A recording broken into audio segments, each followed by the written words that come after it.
Please tell me you didn't invite him to your wedding." A guest murmured with a mixture of disgust and confusion as the bride, radiant in white, dashed towards the chapel entrance to embrace a ragged-looking man stepping cautiously inside. Many attendees averted their eyes, shifting uncomfortably in their polished shoes. Yet only moments later, the heavy oak doors swung open again with precision, and 12 United States Marines strode in wearing their immaculate dress blues. They aligned into a perfect formation at the back of the church, their white-gloved hands rising in a synchronized salute to the bride. Type, "I'm outraged if you believe true kindness should never be shamed." For as long as anyone at Sunrise Bakery could remember, Emily Sanchez had been the gentle backbone of their morning rush. Each day at precisely 4:30 a.m., while most of San Diego still slept, she unlocked the front door, inhaled the scent of yeast and sugar that clung to the stone walls, and slipped into her apron. At 30 years old, she had spent 6 years as head pastry chef, renowned for her impossibly flaky croissants and cinnamon rolls that melted into sweet oblivion on customers' tongues. Yet among her coworkers, Emily was known for something else. A ritual performed with near-religious devotion each dawn. When the first batch of golden pastries cooled on wire racks, she would gently wrap one in parchment paper, fill a takeaway cup with piping hot coffee, and write a small note in her delicate script, "Wishing you a gentle day."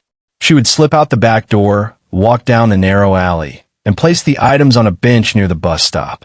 The recipient was always the same: an elderly man with silver hair, stooped shoulders, and a coat worn down to threads.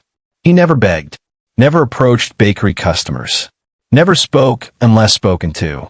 He simply sat there, hands folded quietly in his lap, as if waiting for a bus that never came. In 6 years, Emily never asked his name, and he never offered it. Some mornings, he would glance at her with tired eyes and nod in silent gratitude. Other days, his gaze remained on the passing traffic, lost in a realm of memory and regret. Her colleagues snickered behind her back.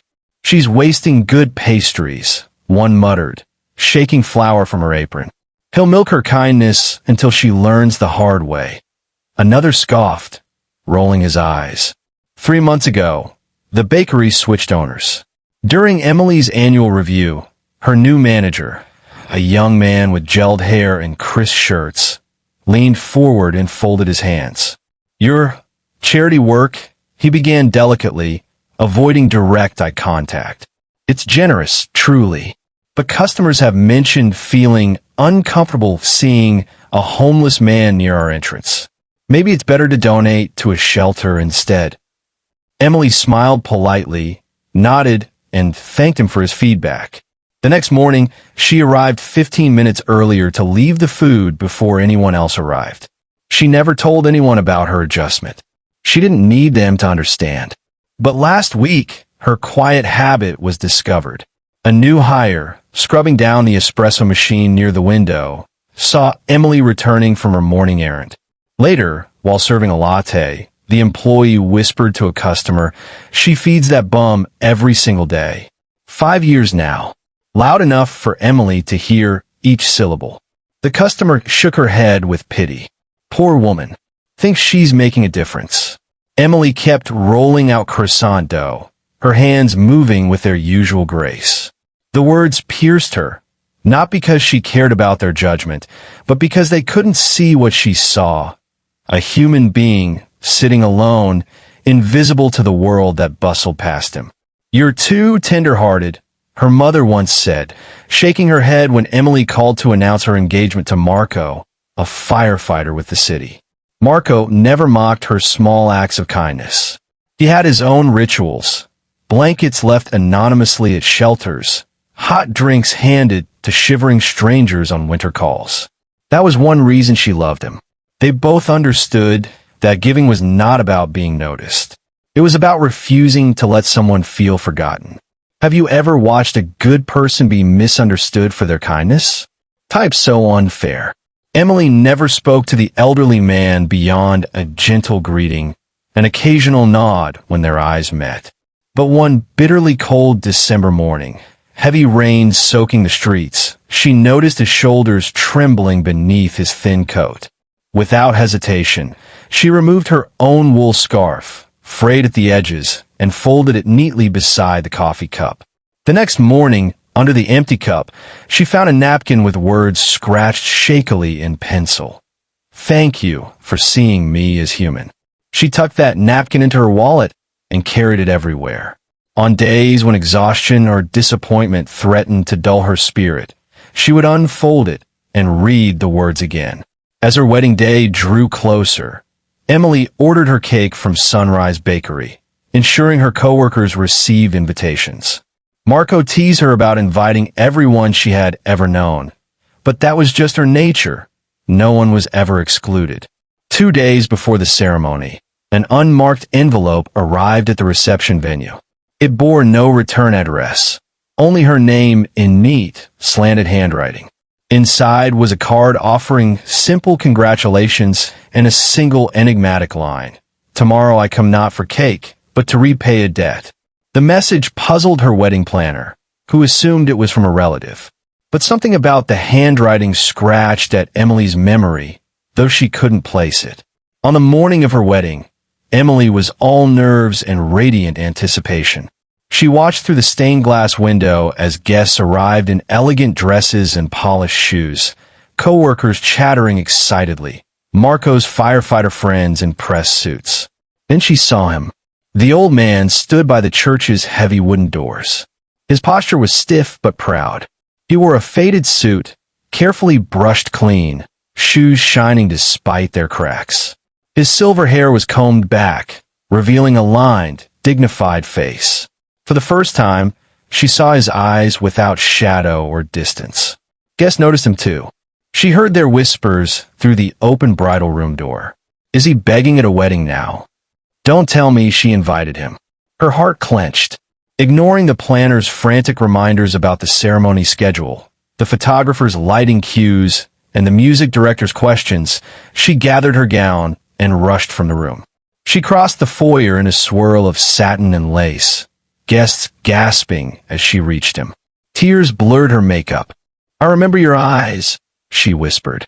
"The first time I saw you in 2017. He smiled gently, transforming his weary face. "And I remember every morning you made me feel like I still existed," he replied, his voice deep and clear. She looped her arm through his, ready to walk him inside when her planner approached, flustered. "Emily, who is this gentleman? The processional is starting." Before Emily could respond, vehicles screeched softly outside. Doors swung open with military precision. "If you've ever misjudged someone, type, I was wrong." Silence fell as 12 Marines marched into the church in perfect formation. Their shoes gleamed against the polished floor, white gloves immaculate, eyes forward with solemn focus. Conversations halted midward. Someone dropped a glass, its shatter ringing like a bell in the hush. The lead Marine, a captain with Duncan etched on his nameplate, stepped forward and snapped a precise salute to Emily. "On behalf of Alpha Company, 3rd Battalion, 5th Marines," he announced, voice firm and resonant. "We are here to honor the woman who quietly sustained a hero for 6 years." Emily's breath caught. She clutched the old man's arm as shocked murmurs rippled through the pews. Captain Duncan turned slightly to gesture at him. "This is Sergeant Victor Hale. In 2004, during an ambush in Fallujah, he saved 9 Marines under enemy fire. After losing his wife and daughter in a car accident in 2016, he disappeared, never claiming his military benefits, never revealing his identity." Gasps rose from the guests. Another Marine stepped forward, presenting Emily with a shadow box containing a Silver Star medal and a faded photograph. A young Victor carrying a wounded Marine through debris, blood streaking his uniform. Behind him in the photo stood a younger Captain Duncan, clutching his injured leg. "Sergeant Hale, carry me 4 blocks while enemy fire rained down," Duncan said, voice wavering. Then he went back for 8 more. He never accepted his Silver Star. "If not for him, I wouldn't be here." And if not for you, Miss Sanchez, he might not be here either. Tears streamed down Emily's cheeks. I didn't know, she whispered. That was the point, Victor said softly. I didn't want gratitude for doing my duty. After losing my family, I couldn't bear to hear people call me a hero when I'd failed to save the ones I loved. He paused, eyes glistening. But you never asked who I was. You never asked my story. You just fed me, saw me. The Marines lined up along the aisle, forming a silent honor guard to the altar. Captain Duncan's gaze swept over the gathering. She didn't know she was helping a decorated veteran. She helped a human being day after day, without expecting recognition. His eyes narrowed to guess who had whispered earlier. In the Corps, we say never leave a Marine behind. Ms. Sanchez understood that better than many who wear this uniform. One bridesmaid stepped forward, tears streaming. I work with Emily. She arrives before dawn to bake extra pastries, paying for ingredients herself to make sure he had fresh food. Another coworker spoke, voice cracking with shame. We teased her. We never knew. A guest rose to his feet, overcome. This is no wedding. This is a military honor ceremony. Victor turned to Emily, holding her hands in his weathered grip. I came today with nothing to give but my truth and gratitude. I heard you mention your wedding to a customer. I hope you don't mind that I contacted old friends. Emily smiled through tears. It's the most beautiful wedding gift I could imagine. Marco, who had been watching silently, stepped forward and extended his hand to Victor. Sir, it would be an honor if you walked her down the aisle. If you've ever received something life-changing from a small act, type, I owe a debt. After their honeymoon, Emily didn't return to Sunrise Bakery. Instead, she and Marco used their wedding funds to create Quiet Table, a breakfast program for homeless veterans. No press releases, no social media, just a simple wooden sign carved with the words, "Feeding one soul feeds an entire life forgotten by the world." Victor never came to Quiet Table, but each month, Emily received a postcard from a different state, each bearing the same message. Every breakfast is a salute. Thank you, Emily. Captain Duncan later explained Victor was finally using his benefits, receiving trauma therapy, and reconnecting with his Marine family. On their first wedding anniversary, Emily and Marco arrived at Quiet Table to find 12 Marines waiting in civilian clothes, each holding a single flower. We'll be volunteering in shifts here, Captain Duncan announced. This honor will not be forgotten. What began as a single woman's silent kindness had become a movement. Veterans across San Diego came to Quiet Table, a place to eat without judgment or interrogation.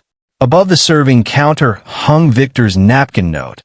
Thank you for seeing me as human. Below it, Emily carved her own words. Everyone at this table has a story worth hearing. 6 months later, a news crew arrived requesting to interview her. Emily declined softly. This isn't about me, she said. It's about seeing the invisible people around us. On days when supplies ran low or volunteers failed to show up, Emily remembered that wedding morning, 12 Marines saluting her small, daily kindness. It was enough to keep her going. Marco understood. As a firefighter, he knew heroism wasn't only dramatic rescues from flames. Sometimes it was quiet acts of compassion, given with no audience. You know, he told her one evening as they wiped tables, when I married you, I gained not just a wife, but 12 Marines and an entire family of veterans. Emily smiled, her eyes warm with tired joy. The best kind of family.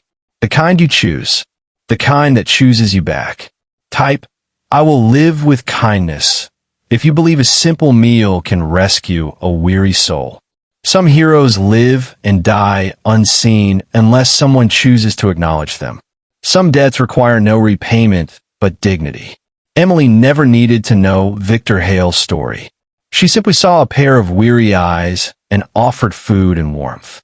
Through that one act, she preserved a soul, reminded Marines of their creed, and proved that not all heroes wear medals. Some simply sit quietly eating breakfast outside your bakery window. The strangers we pass. They may have been teachers who shaped minds, nurses who saved lives, or soldiers who carried friends through fire. Their circumstances do not erase who they were, or who they remain beneath sorrow. Live with kindness, not for recognition, but because one day you may witness 12 people stand at attention to salute the compassion you gave without an audience. Because the greatest heroes often eat alone.